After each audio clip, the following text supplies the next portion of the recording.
Ya estamos de regreso aquí en Los Periodistas y le dijimos que teníamos una sorpresa y no le engañamos. Está Luisa María Alcalde con nosotros. Bienvenida. Muchas gracias, muy contenta de estar aquí. Encantados. Bueno, estrenando programa.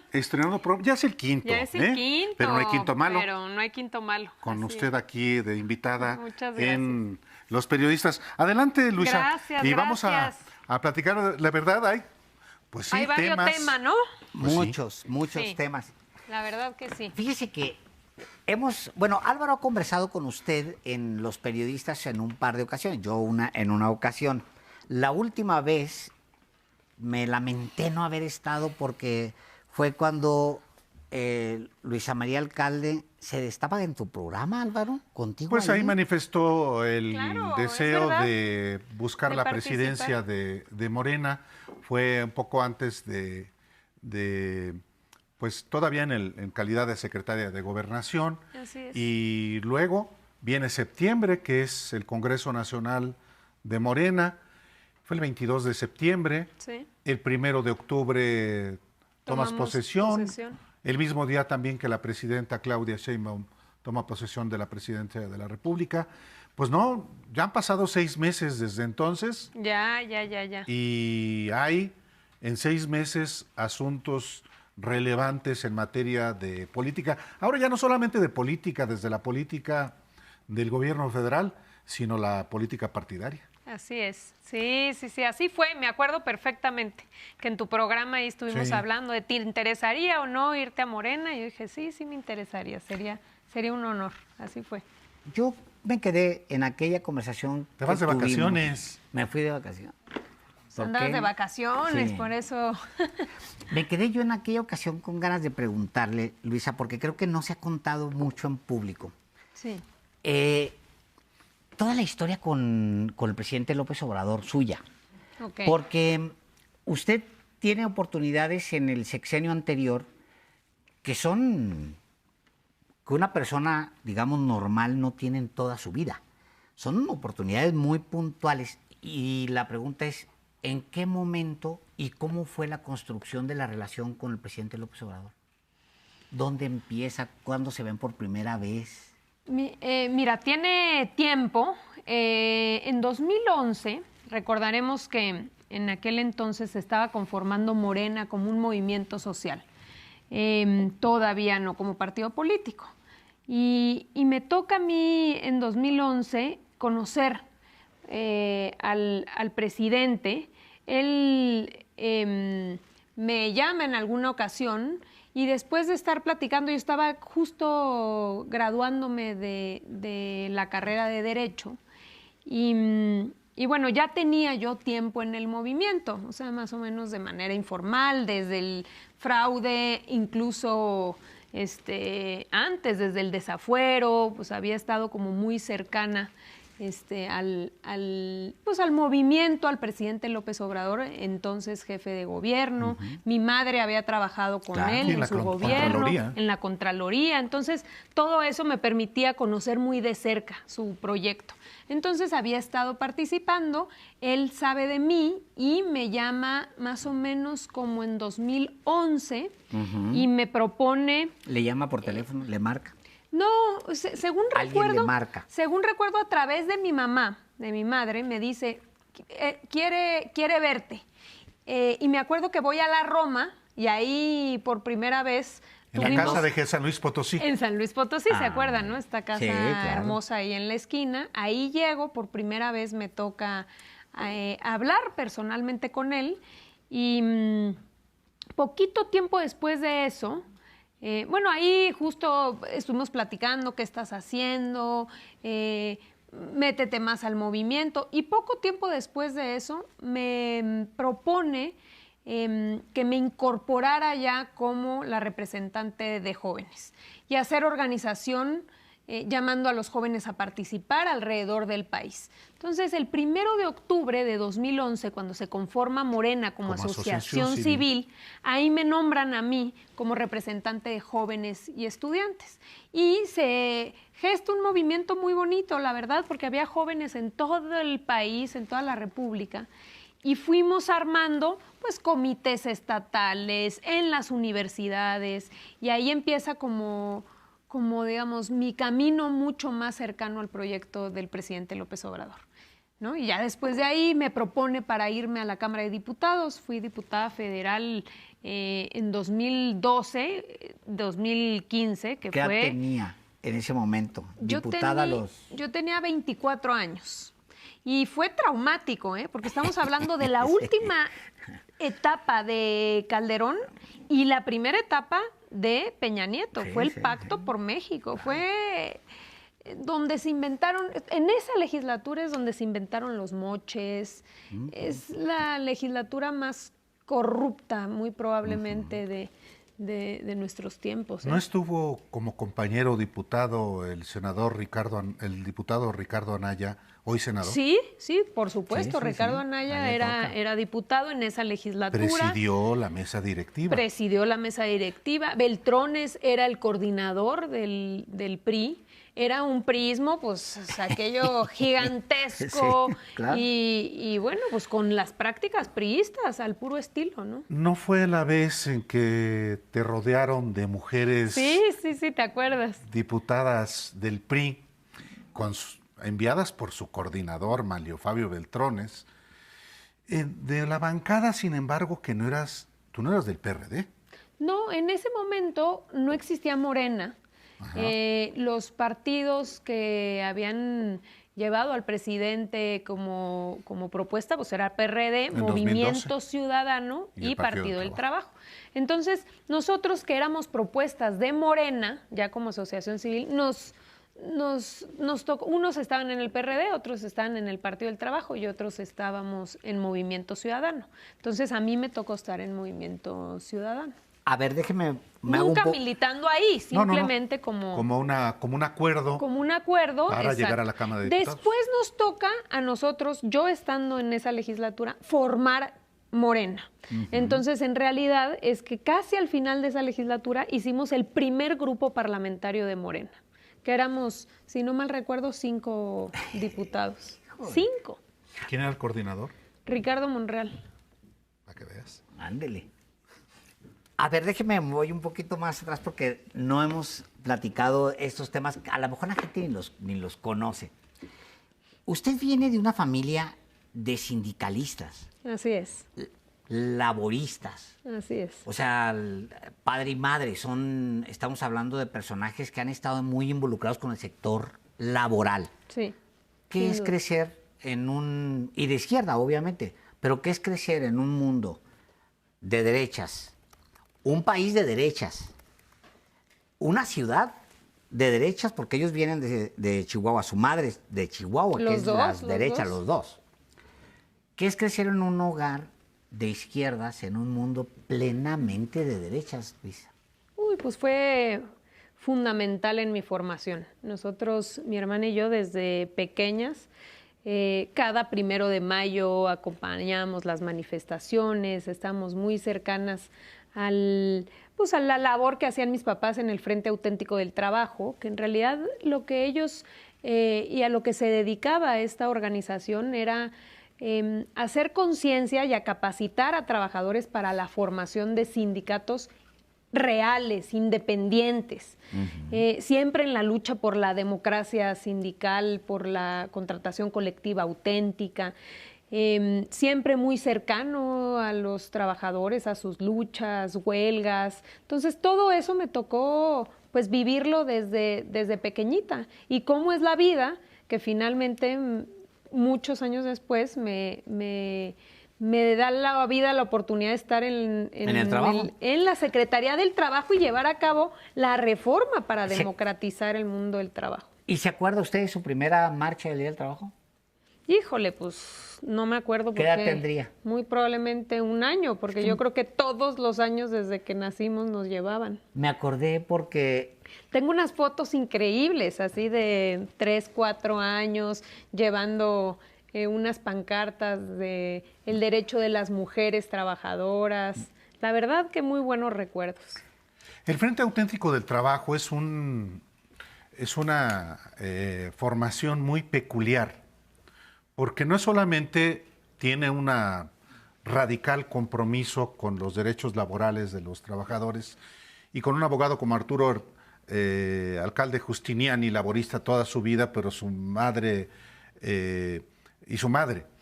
Pero el FAT tiene un componente religioso asociado a las comunidades eclesiales de base, al catolicismo revolucionario, transformador. ¿Qué tanto también, qué tanta cercanía tuviste, Luisa, con la religión al mismo tiempo que en la lucha sindical de tus padres? No mucho, esos fueron los orígenes, pero ya después, digamos, toma su propio rumbo. Entonces, en realidad no nos toca tanto esta parte religiosa. Más bien, sí, el acompañar a nuestros papás, pues en todos los fines de semana había muchos congresos, ahí en el propio FAT, pues había una capacitación constante y varias luchas, pero no recuerdo yo una vinculación, por lo menos en lo que nos tocó a nosotros vivirlo, pero sí son esos orígenes, ¿no? Finalmente, es cierto. Voy a dar un brinco ahora hasta el 22 de septiembre del 2024. Usted fue electa presidenta de Morena y dice una primera frase que se la leo textual. Se cumplirá la profecía de Andrés Manuel López Obrador. México tendrá la mejor presidenta del mundo y Morena seguirá su rumbo y se convertirá también en el mejor partido del mundo. Ni más ni menos. Y la pregunta obligada es, ¿a poco Morena ya es el partido político, el mejor partido político del mundo? Pues yo considero que es un partido que hoy encuentra la posibilidad de representarse por millones. Yo creo que es el partido que ha logrado mantener la esperanza en este país.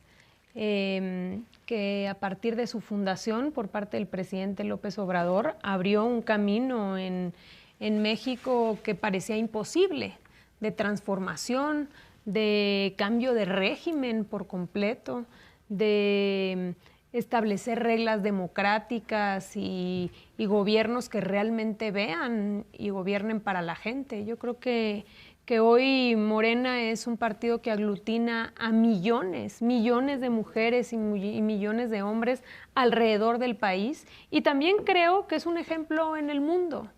Nos toca a nosotros ahora que estamos en Morena ver cuál es esa curiosidad que existe alrededor del mundo, de las izquierdas sobre todo, alrededor del mundo que voltean a ver a Morena y dicen, ¿cómo le han hecho? ¿Qué ha pasado? ¿Qué ha pasado? ¿Cómo es posible? El mundo se mueve a las derechas y luego el mundo se mueve a las derechas. ¿Qué está sucediendo en México? ¿Cómo es posible que un partido haya logrado ese crecimiento en tan poco tiempo y que hoy pues esté, digamos, respaldando y abanderando sin duda a la mejor presidenta del mundo? Entonces, por ahí, o sea, creo que sí vamos caminando en ese camino, en ese rumbo. También se propuso Morena y usted como presidenta, tú como presidenta, Luisa, afiliar a 10 millones de Así mexicanos. 10 millones de mexicanos. ¿Cuántos, después de 6 meses de gestión, llevan afiliados? Tenemos 50 segundos. 5 millones. Ya 5 millones. 5 millones. La mitad ya de la meta cumplida. Y esto habla precisamente del interés que existe de la gente de pertenecer a nuestro movimiento, de formar parte, de afiliarse, de credencializarse, pero sobre todo de participar de manera mucho más activa en las decisiones del partido. Va a venir una pregunta incómoda después de esos 5 millones, pero nos vamos a ir a un corte. Yo quiero saber, por ejemplo, ¿cómo le hacen con los filtros? 5 millones es un montón de gente que vas a meter un partido. ¿Y los filtros, cómo lo haces?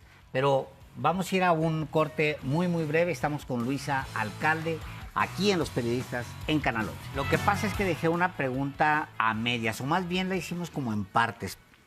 La pregunta era, dice Álvaro, oiga, se propusieron afiliar a 10 millones, ya llevan 5. Y lo que sigue es preguntarle cómo le hacen para evitar que entren corruptos, oportunistas, truculentos, una cantidad de gente que pues, quieres que mejor se queden en otra fuerza política. ¿Cómo le hacen? ¿Cuáles son los filtros, Luisa? Bueno, lo que nos propusimos es abrir a Morena para hacer un partido de base. Eso significa que cualquier mujer u hombre que quiera pertenecer a nuestro movimiento lo pudiera hacer, porque imagínense ustedes si 36 millones de personas votaron por la presidenta Claudia Sheinbaum. Nosotros recibimos un padrón de cerca de 2,5 millones de afiliados. Entonces, hay mucha gente que confía en nuestro proyecto y que quería formar parte de Morena, no había tenido esa oportunidad. Por eso decidimos abramos Morena. Y significa afiliar, sí, pero no solo afiliar. Después de este proceso de afiliación vamos a entrar en un proceso todavía, digamos, más importante, diría yo, en términos organizativos, que es hacer un comité en cada una de las más de 70,000 secciones electorales. Correcto. Eso lo hicimos con el presidente. Entonces, no creo que el derecho de admisión, hablando en general, por supuesto que hay algunas personas y personajes que sí, lo hemos vivido y la propia Comisión de Honestidad y Justicia hace su chamba en ese sentido. Pero en general la idea es abrir a nuestro movimiento. Entonces ahí no es donde está ese filtro. ¿Dónde es donde debemos ser muy cuidadosos? Bueno, una cosa es afiliarte, otra muy distinta ya es representarnos en alguna responsabilidad. Entonces ahí sí, por supuesto que se tiene que tener todo el cuidado para mantener nuestro proyecto como lo que es, un proyecto que representa honestidad, mística, congruencia, ¿no? Amor al pueblo. Entonces, ahí es donde es muy importante siempre, uno, ser muy autocríticos y ser muy cuidadosos en que nuestras gobernadoras, gobernadores, presidentas, presidentes municipales, diputadas, diputados, senadores, sean congruentes con el proyecto de Morena. Y siempre, siempre sepan que Morena lo creamos para transformar al país, no para llegar a los cargos y para tener mayorías, no, realmente es para cambiar nuestro país y para lograr menor desigualdad, menor pobreza, un México para todas y para todos donde se respeten los derechos, como lo hemos venido viendo pues al cabo ya de 7 años de gobiernos de Morena, ¿no? Sí. Alejandro Páez y tu servidor hemos recorrido prácticamente todos los estados de la República por razón de las presentaciones de nuestros libros, los 3 que hemos escrito juntos. Y normalmente quienes asisten a las presentaciones pues son simpatizantes del movimiento fundado por López Obrador y muchos fundadores de Morena. La queja es que Morena se está descomponiendo y que muchos oportunistas, muchos advenedizos son los que están acaparando no solamente las candidaturas de representación popular, sino las candidaturas a gobiernos municipales, estatales. Y que los gobernadores donde gobiernan Morena y sus aliados se han convertido, como lo fueron con el PRI y con el PAN, en los jefes máximos en sus estados y también de Morena. ¿Cuál es el diagnóstico realmente que existe de ese oportunismo y de esa no comunión con los principios de Morena? Mira, yo lo que creo, y como lo planteaba siempre el presidente López Obrador, es que se requiere apertura, ¿no? Apertura sin duda, pero siempre con una condición. Quien llegue, no importa si viene de filas de otros partidos, del PRI, del PAN o de algún otro partido, llega a sumar a nuestro proyecto. Lo que no se claudica nunca es el proyecto. Entonces, no es que se negocie el proyecto para que tú te sumes. Bueno, súmate y nosotros ya no realizaremos la reforma tal. No, si te vas a sumar es para sumar a los proyectos de transformación.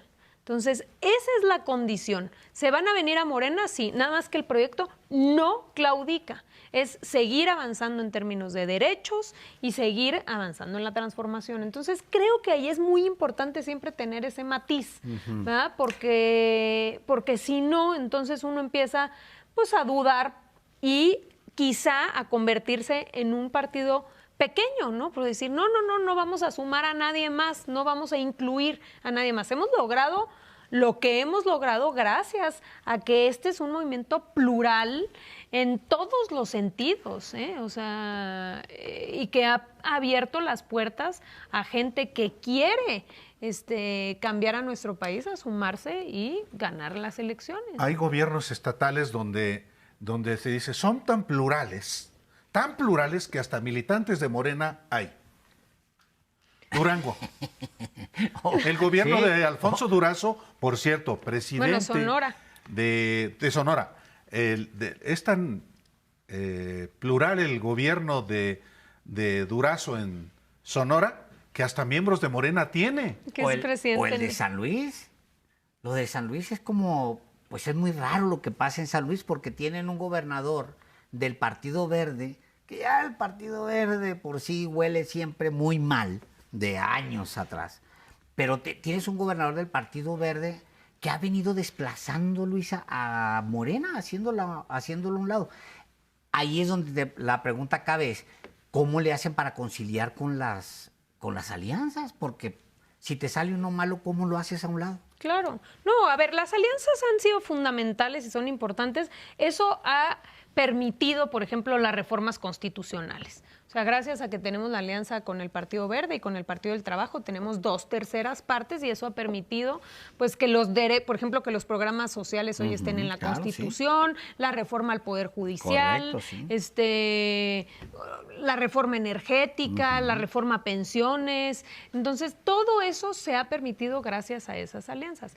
Sin duda, pues, eso no significa que se claudique ahí, por ejemplo, en San Luis Potosí, se sigue construyendo el movimiento, pero pues siempre con este diálogo y estas alianzas que son muy importantes.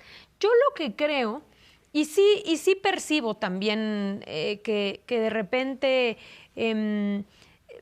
puede haber ciertas molestias, ¿no? Por ejemplo, de que llegue alguien que no esté bien visto o que venía de otras filas. Aquí lo importante, y creo que es el momento más importante para Morena, de institucionalizar sus procesos. Somos un partido tan grande que lo que requerimos nosotros es mucha unidad, pero también tener reglas claras, procedimientos claros. Que yo no estoy de acuerdo con que tal persona se sume a Morena. Perfecto, se puede plantear. Este es el mecanismo. Pero ¿cuál es el mecanismo para plantearlo? En la Comisión de Honestidad y Justicia yo considero que tal persona no debe pertenecer a nuestro movimiento y estos son los motivos. Por su biografía, digamos. Exacto. Es un ejemplo, pero puede ser cualquier otro. O, por ejemplo, tengo diferencias con un compañero en mi estado. Entonces, la pregunta es, ¿de qué se trata? ¿De que salgan a los medios a denostarse unos a otros? ¿Fomentar la división? ¿O puedo procesar esas divisiones? O esos más bien desencuentros o inconformidades a través de la Comisión de Honestidad y Justicia. Entonces, eso es lo que hemos nosotros tratado de plantear. Es decir, en la medida en la que crecemos, pues también es verdad que se requiere cada vez mayores mecanismos. Hay más gente, se aumenta la posibilidad de que haya problemáticas. Bueno, tener muy claro cuáles son nuestros mecanismos para poder dirimir esas diferencias. Diferencias hay, precisamente porque somos un movimiento no solo muy grande, sino muy plural. Entonces, no debe asustarnos que existan esas diferencias. Incluso en temas importantes puede haber debate, pero el tema es que tengamos claridad en las reglas, ¿no? Por ejemplo, ahora la presidenta Claudia Sheinbaum, ¿no? Este planteamiento que hace de presentar una carta para... ¿Ya la envió, por cierto? No, me parece que la va a enviar mañana, lunes. Eso anunció que le iba a enviar mañana lunes. Obviamente, pues nosotros estamos a la espera porque van a ser fundamentales esos planteamientos. Ella es nuestra dirigente, digamos. Claro que tiene hoy, dado que es presidenta de México, tiene una licencia, pero es fundamental lo que vaya a plantear. Tiene el bastón de mando. Tiene el bastón de mando. Por decirlo de manera figurada. Sin duda. Entonces, ¿cuál es la idea? La idea es reglas claras para el proceso del 2027, ¿no? Va a haber una elección muy importante, 17 gubernaturas, y hoy tenemos, claro, muchas compañeras y compañeros que van a querer participar en ese proceso. ¿Es válido? Sin duda. ¿Es legítimo tener interés de ser gobernador o gobernadora o diputado o diputada? Sin lugar a dudas. Hay que trabajar, sí, pero siempre hay que regresar a nuestros orígenes. El trabajo en Morena es casa por casa, el trabajo en Morena no es la opulencia, no son los espectaculares, no son... Eso.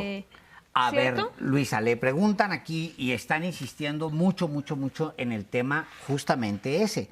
Y es importante porque si es audiencia muy viva. Le preguntan, por ejemplo, a ver, hay que aclarar bien el tema de Andrea Chávez, qué fue lo que pasó, por qué pasó lo que sucedió, esto de las ambulancias, ya lo hemos platicado aquí mismo. Le pregunta a usted, ¿y cómo se va a detener que se adelanten a los procesos? Le preguntan a usted. Aquí. Precisamente por eso vamos a realizar este Consejo Nacional. Vamos a tener Consejo Nacional a principios de mayo, o sea, en unas semanas. ¿Qué vamos a discutir ahí? ¿O cuál es el planteamiento? Uno, pongamos reglas claras sobre el proceso para que no haya este tipo de diferencias. ¿Qué se vale y qué no se vale? ¿Cuándo son los tiempos? Llamemos a todas y a todos los que quieren participar a decir, lo primero es respetar los tiempos internos de nuestro proceso de selección de candidatos. Y luego, no solamente en términos de tiempo, sino qué tipo de cosas sí son válidas y qué no. Los grandes espectaculares, o por ejemplo, y no es el caso específico solo de Andrea, en general, la idea es que haya piso parejo, que haya reglas claras, por ejemplo, que si en el transporte se puede tener la imagen de uno de los futuros candidatos. Todo ese actuar ético y moral es lo que vamos a discutir, porque los que formamos parte de Morena tenemos una responsabilidad ética y moral que es cuidar a Morena. O sea, a nosotros nos toca cuidar este movimiento de transformación. Si nosotros, por nuestra actuación, vamos dinamitando poquito a poquito Morena, ¿qué le queda a este país? Por Dios, que el PRI, el PAN, el PRIAN son una posibilidad, no. La única posibilidad es Morena y por eso los dirigentes nos toca esta responsabilidad fundamental de en todo momento decir alto en el camino. Pongamos las reglas claras, qué se puede y qué no se puede, y entonces sí, una vez puestas estas reglas, quien falte a ese acuerdo tomado entre todos, entonces sí, puede haber consecuencias y sanciones. El presidente hace 6 años, el presidente López Obrador hace 6 años, coincide con la carta de la presidenta que está a punto de llegar, le dice usted, hablaba sin más, les dice, ¿saben qué?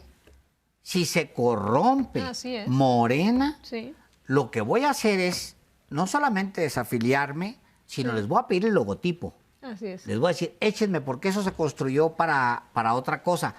Vamos hay muchísimas más preguntas del público. Nos vamos a ir a un brevísimo corte cuando son las 7 de la tarde con 16 minutos aquí en el centro de la República Mexicana, porque sí vale la pena, Luisa, recordar que sí hay momentos de quiebre dentro de Morena, donde la tentación de la corrupción es alta.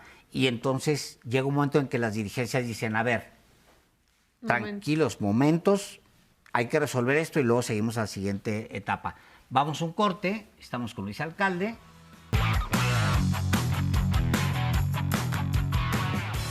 Bueno, estamos de regreso con Luisa María Alcalde, a quien le agradecemos que nos acompañe el día de hoy. Y allá en vivo, para que vean que sí estamos completamente en vivo, hay preguntas del público. Directamente, vámonos hasta allá. Hola, Adelante. ¿Qué tal? Hola, buenas tardes. Una pregunta para la presidenta. Presidenta, ¿qué importancia hay en el partido, siendo un partido relativamente nuevo, el reforzar la memoria, principalmente para los jóvenes que ya nacieron con el poder, que ya estamos dentro de la presidencia? Digo yo porque como yo también soy parte del movimiento, como participando. ¿Qué importante es la memoria? Una, para que no haya la repetición de cosas tan atroces como el 68, el Halconazo, Atenco, entre tantas cosas, y formar una identidad con los más jóvenes que ya nacieron o están creciendo en este proceso que ya estamos en el poder vaya o el poder vaya del partido, para que haya un reforzamiento de la identidad, para que estos jóvenes que están ahorita pues 15, 20, 30 años sean las personas que soporten el movimiento de aquí a futuras décadas. Muchas gracias. Hijo, fundamental. A ver, yo creo que antes de ir a la siguiente. Importantísimo, es decir, esta parte de nunca olvidar para no repetir los errores en el futuro y de dónde venimos, cómo surge este movimiento y qué era el pasado. O sea, los 40 años de neoliberalismo, los 40 años del PRIAN, de gobiernos corruptos que se repartieron el país y que provocaron que nuestro país se convirtiera en un país de mano de obra barata, de salarios por debajo de niveles de pobreza, repartiéndose los recursos naturales. O sea, ese es un constante, siempre tenerlo presente para no volver hacia atrás. Y yo creo que en efecto le toca a Morena estar en constante reflexión y recordando sobre el pasado y sobre lo que nos llevó a crear este movimiento. Hay varias cosas que nosotros hemos estado haciendo. Por ejemplo, mira, tenemos estos 100 postulados de un y una morenista. Esto lo estamos repartiendo a todos nuestros afiliados, justamente recordando cuál es la mística, cuáles son los principios que nos dan sustento, ¿no? a Morena. Hoy mismo comenzábamos el programa recordando los 50 años de la desaparición forzada que sufrió Jesús Piedra Ibarra. Como tantos cientos, miles de mexicanos a manos de instituciones del Estado. Es parte de la memoria histórica. Vamos a la siguiente pregunta, si les parece. Sí, buenas tardes, presidenta. Ricardo Zavala. Una pregunta concreta en cuanto a la integración de los grupos y esta estrategia de fortalecer a Morena desde la base. Si tienen algún proyecto para atender gremios. Yo soy maestro e históricamente los maestros directa e indirectamente han militado y han construido movimientos de izquierda también. Entonces ha sido, me parece, un inicio, un torpe con el dirigente nacional del CENTE queriendo afiliar en masa como antes se hacía.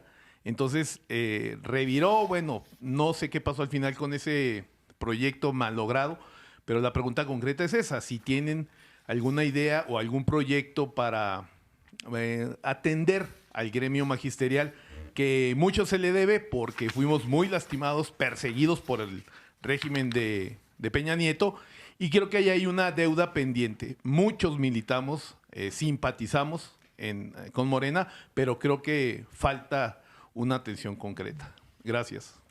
De acuerdo, los maestros y las maestras pues formaron parte fundamental del inicio de Morena y de nuestro movimiento. Estos maestros que no se dejaron en las peores épocas donde se trató de acabar con todos sus derechos laborales, la reforma educativa, ahí estuvieron los maestros resistiendo y formaron parte de la construcción de Morena. Hay varias cosas que se han logrado hacer en favor de los maestros desde el sexenio pasado con el presidente López Obrador. Bueno, nada más pongo el ejemplo, se basificaron casi a 1 millón de maestras y maestros que tenían este tipo de contratos precarios, por honorarios eventuales, durante años no tenían base, pues se basificó casi, llegó al 1 millón. Se revirtió la reforma. Bueno, se revirtió la reforma educativa, se hizo todo un planteamiento en materia de pensiones, por ejemplo, para este nuevo esquema de los que entraron después del 97 y del 2007, que sabíamos que iban a tener pensiones muy pequeñitas, se creó el Fondo de Pensiones para el Bienestar para poder dar un complemento y tener pensiones dignas. Entonces, ha habido mucho apoyo, creo yo, a la educación, pero sobre todo poniendo en el centro que lo más importante es el magisterio, y son las maestras y son los maestros. Y yo creo que por eso también hoy es un gremio que siente confianza con Morena y con el proyecto de la Cuarta Transformación, porque se vio beneficiado cuando el presidente gobernó y ahora, sin lugar a dudas, con la presidenta Claudia Sheinbaum. No solamente los maestros, en general la educación, ¿no? Todo el tema de becas, de mantener a los estudiantes en las aulas. Entonces, creo que es un sector por eso que forma parte tan importante de Morena. Hay una tercera pregunta. Por favor, adelante. ¿Qué tal? Buenas tardes, Presidenta. Mi nombre es Antonio Espinosa. A mí me gustaría saber si ya tienen contemplado en Morena alguna estrategia para evitar una fragmentación como se ha dado en algunos otros partidos. Pongámosle el nombre PRD, que en su momento tenía una fuerza muy importante y después de un movimiento empezaron sus huestes a manejarse en lo que les llamaban tribus. Aquí se ha visto que en Morena algunos de sus líderes ya han empezado a manejar algunas situaciones de jalar anticipadamente agua para su molino y próximamente, futureando, estamos hablando de que para un movimiento presidencial, alguna situación por el estilo, hay personajes como Ricardo Monreal, como Adán Augusto López, que ya han tenido enfrentamientos. Entonces, estos liderazgos que son los más fuertes, ¿cómo vamos a evitar de que sigan haciendo precampañas en los medios para evitar esa fractura dentro del partido? Yo creo que tocas un tema fundamental. Hoy Morena tiene el reto de mantener la unidad. Como decíamos, la oposición está moralmente derrotada. No hay posibilidades en la oposición, creo yo, en un futuro próximo de que encuentre confianza en la población. La gente sabe perfectamente qué significa el PRI, qué significa el PAN y saben perfectamente que es sinónimo de corrupción. Pero Morena, al ser, digamos, este partido que ha venido creciendo y cada vez con mayor responsabilidad, requiere siempre de tener ese foco, de decir, nosotros tenemos que proteger a Morena a partir de la unidad. Y en el entendido, como hablábamos hace un rato, de que puede haber diferencias. Si la unidad no es pensamiento único, de ninguna manera. ¿Puede haber diferencias? Sí, pero esas diferencias deben procesarse en los órganos internos de nuestro movimiento y no de manera pública, dándole pretextos a la oposición, se frotan las manos porque lo que quieren es un Morena dividido, un Morena debilitado. Apostaron mucho a que una vez que se fuera el presidente López Obrador, Morena no aguantaría. Pero se van a quedar con las ganas. Yo creo que hay todas las posibilidades de crear no un Morena para hoy, para el 27, sino un Morena para las próximas generaciones, teniendo mucho cuidado en que, sin lugar a dudas, tenemos que privilegiar la unidad. Y conocer, como nos planteaban también en la primera pregunta, pues cuáles son los vicios del pasado. Conocemos perfectamente qué le pasó al PRD y las tribus, y se fueron repartiendo los cargos, y lo que empezó a importar eran los cargos. Y ya no realmente apostar por un cambio. Y eso es lo que nosotros en ningún momento debemos perder de vista. Nosotros tenemos que cuidar el legado de López Obrador.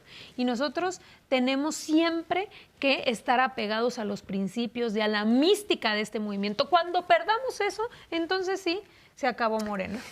¿Qué pasó el día del Zócalo? Ya tenemos bien poquito tiempo, pero es bueno preguntarle. ¿Qué pasó? ¿Se descuidaron? ¿Estaban con la foto? ¿Lo pasa la presidenta? Sí. ¿Se descuidaron, Luisa? Sí, la verdad que sí, fue un descuido. Ahí había como se movieron unas sillas y entonces a nosotros nos movieron de atrás para adelante y en lo que estábamos ahí, pues hubo Y lo voltearon a la foto y un la descuido, presidenta. y un descuido involuntario y sobre todo a mí me dolió porque la derecha, mira, o sea, Sí. les encanta, ¿no? Entonces... ¿Qué lección deja ese episodio? Porque es importante agarrar luego lecciones de esos episodios. No, claro, pues que no hay que darles pretextos a la derecha para alimentar su odio. Es que están, de verdad, o sea, todos los días, a cualquier circunstancia, mienten como respiran, manipulan, tienen campañas de bots y de manipulación en las redes sociales. Nada les funciona, eso es lo bueno, pero sin lugar a dudas lo intentan. Respóndame brevemente. Ricardo Monreal y Adán Augusto López Hernández, como coordinadores, ¿son de fiar? Sí, yo considero que son buenos coordinadores parlamentarios con mucha experiencia parlamentaria que han logrado sacar todas las reformas adelante. ¿No están saboteando? No lo creo. Yo creo que hay buena ¿Y coordinación. si ocurre? Bueno, pues si ocurre en un futuro, pues entonces tendría que haber consecuencias como con cualquier otro militante. Pero hoy en día han llevado a cabo en los grupos parlamentarios un proceso legislativo que no habíamos visto en la historia. Se cambió la Constitución por completo. Volvemos. Bueno, estamos de regreso aquí en Los Periodistas en Canal 11. Fíjese que estaba esperando porque hay una persona aquí que pregunta insistentemente, quiere hacerle preguntas a Armando Ponce, pero no lanza su pregunta. Estaba yo esperando que le mandara su pregunta y no la manda. Pero de todas maneras, aquí en el chat hay muchas preguntas que seguramente se las vamos a terminar pasando, Luisa, porque ya se nos fue el tiempo y entramos a una siguiente etapa. Pero yo le preguntaría, para ir cerrando esta conversación que le agradecemos, ustedes tienen un gran reto para mantener un Congreso que le sirva a la presidenta de México. Así es. Necesitan una mayoría para aprobar reformas, necesitan un Congreso muy propio y siempre se estila que la elección intermedia sea ya, pues sí, de la nueva presidenta o del nuevo presidente, es decir, no es el que responde al periodo anterior, sino de manera natural el que responde. ¿Van a lograrlo en la intermedia? 1. Y 2, ¿cuál es la agenda para después de la elección intermedia federal? Yo creo que sin lugar a dudas vamos a lograrlo. Estamos haciendo varias cosas importantes. Por ejemplo, cosas que tienen que ver con el hartazgo de la gente. Ustedes lo han comentado en su programa, lo de nepotismo, ¿no? Sí. Que ya era un cáncer que estaba penetrado. Sí. Qué cosa más impresionante. Sí, sí. Entonces la presidenta manda esta iniciativa para prohibir que en la boleta puedan suceder los cargos, ¿no? Un presidente municipal dejar a la esposa. Por ejemplo, en el caso de Durango, ahí tenemos el claro ejemplo de que sigue sucediendo. Entonces, si bien es cierto, se logró un consenso que esto aplicara hasta 2030, nosotros en Morena hemos tomado la decisión de aplicarlo ya. Por ejemplo, ahora que tenemos elecciones en Durango y en Veracruz, en ningún caso estamos llevando ningún familiar. Ningún presidente municipal que diga yo dejo a mi hijo, yo propongo a mi esposa, yo propongo a mi hermano. No hay cabida ya en nuestro movimiento para el nepotismo. Eso es garantía, Luisa, de que no va a pasar. O sea, no va a pasar que de repente, ay, no, sí, nomás en esta ocasión. Nomás en esta. Y fíjate qué importante, porque justo por lo que tú planteas, lo que queremos es hacer una propuesta al Consejo Nacional. Ahora que hablábamos de que en el Consejo se van a poner reglas, ahí también otro de los temas fundamentales va a ser el tema del nepotismo para poderlo regular ya en nuestras normas internas, que el propio Consejo pueda mandatar a la Comisión Nacional de Elecciones de que en ningún caso podrá haber nepotismo ni familiares dentro de la boleta para 2027. Entonces, ese va a ser pues digamos, un elemento fundamental. Yo creo que tenemos todas las posibilidades en el 27 de nuevamente mantener una mayoría que nos permita modificar la Constitución. Creo que hoy contamos con la confianza y el respaldo de la población. Creo que el gobierno de la presidenta Claudia Sheinbaum está despertando incluso de aquellos que no necesariamente votaron por ella, una aceptación, un respaldo. Y creo que hay confianza de que estas reformas, a diferencia del pasado, donde nomás se dedicaron a reformar la ley para hacer negocios, hoy son reformas que responden a necesidades concretas de la gente. Hay también en el chat de los periodistas en vivo preguntas sobre el tema de los alimentos chatarra en las escuelas y del acuerdo que hizo el secretario Mario Delgado con las chatarreras, con este organismo, con México. En tanto militante de Morena, el secretario, ¿puede ser reconvenido por esto? Bueno, mira, la Comisión de Honestidad y Justicia en realidad tiene atribuciones amplias para cualquier militante. No importa en qué responsabilidad y en qué cargo esté. O sea, puede ser un gobernador incluso o un secretario. Entonces, esto podría plantearse. Ahora, ¿cuál es la idea? La idea es que se lograra que en las escuelas no hubiera comida chatarra. Es decir, realmente la idea de la presidenta es que este tema tan importante que no se había podido lograr. ¿Por qué? Porque las empresas se amparan, utilizan todos estos recursos legales pues para poder limitar y seguir vendiendo comida chatarra en las escuelas, cosa que hoy ya no está sucediendo y es pues por supuesto que en beneficio de la niñez, ¿no? Pero si podría haber cualquier diferencia, sí, puede plantearse en la Comisión de Honestidad y Justicia, como se ha venido haciendo. Hay casos importantes que están resolviendo. A usted le toca un periodo muy importante ser secretaria de Gobernación. Y es un periodo fundacional para lo que van a hacer los gobiernos de izquierda en México. O sea, no es menor que el periodo del presidente López Obrador, pues sí, puedes encontrarle muchas fallas, muchas cosas, lo que sea, pero es el fundacional. Ahí parte todo. En términos económicos se logra algo que no, pues que digamos que se aventaron 40 años de periodo neoliberal y no lograron hacerlo, que fue combatir la pobreza. De repente se da cuenta que las políticas públicas son suficientes para revertir la pobreza. Es decir, es posible si tienes voluntad política. Así es. ¿Qué México ve, Luisa, usted a partir de lo que está pasando con el exterior y con lo que está pasando con México? ¿Qué México imagina Morena y qué México imagina usted? ¿Cuáles son las prioridades? Un México donde cada día podamos lograr mayor independencia. ¿Cómo? Fortaleciendo el mercado interno, cómo mejorando los salarios, cómo produciendo lo que consumimos, no solo en términos alimentarios, sino también industriales. Hay un plan importantísimo que tiene que ver con el desarrollo de nuevas tecnologías, de las industrias mexicanas, y yo creo que tenemos un potencial enorme. Tenemos ya un sureste que estuvo olvidado durante mucho tiempo, que hoy tiene todas las posibilidades de resurgir, donde está habiendo nuevas inversiones.